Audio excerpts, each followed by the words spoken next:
know, growing up on Phillip Island, I think I've done the trip from town to the island about 1,000,000 times. But although I've passed through Cranbourne on the way, I'm not sure I've ever stopped. So this is A, a first, and B, a huge surprise. This is the Royal Botanic Gardens Cranbourne, and what an eye-opener. It showcases lots of native plant varieties with modern, edgy designs. And I tell you what, for first-timers like me, it's awesome. I mean, straight away you're struck by how different this place is. It's got touches of the city, the desert. I'll tell you what, it's hot and harsh out here. And the bush. Where'd everyone go? Not surprisingly, the Australian garden was the inspiration for the Royal Botanic Gardens gold medal winning show garden at the famous Chelsea Flower Show. A bit like the Academy Awards of Gardens, really.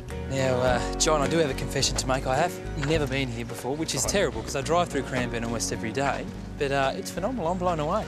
Look, it's a great garden. Giving me a guided tour today is horticultural manager John Arnott. The garden attempts to tell the story of the flora of Australia from the arid inland all the way to the eastern seaboard of Australia where, rainfall is in relative abundance compared to a desert, and, how the vegetation changes in response to availability of water. One section that's really big on wow factor is the red sand garden. It's trying to capture the big sky and the openness of those inland desert environments. Yeah.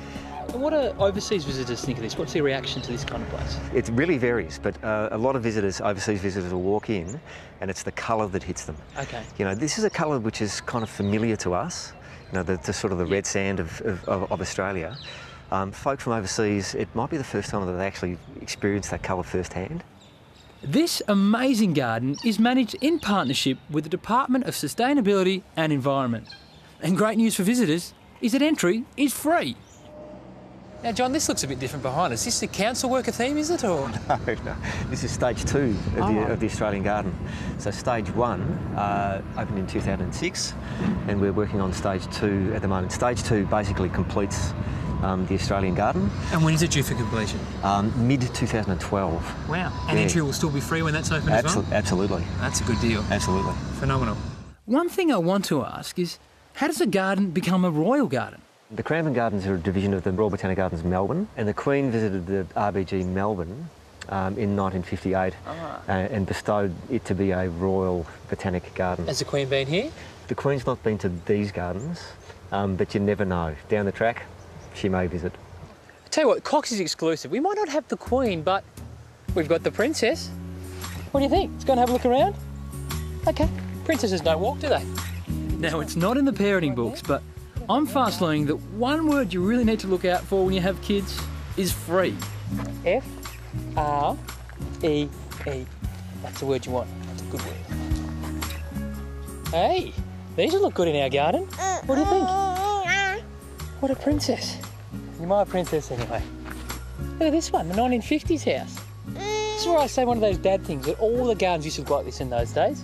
What do you think? All right, over here, OK. And wow, look at that playground. Never had playgrounds like this in my day. Guess that's another dad line, isn't it? Hey, mate. Good afternoon. This is great too. Friendly volunteers with free advice and tips for your garden. The Royal Botanic Gardens Cranbourne is open daily from 9 to 5 all year except Christmas Day. For more information, visit the website rbg.vic.gov.au.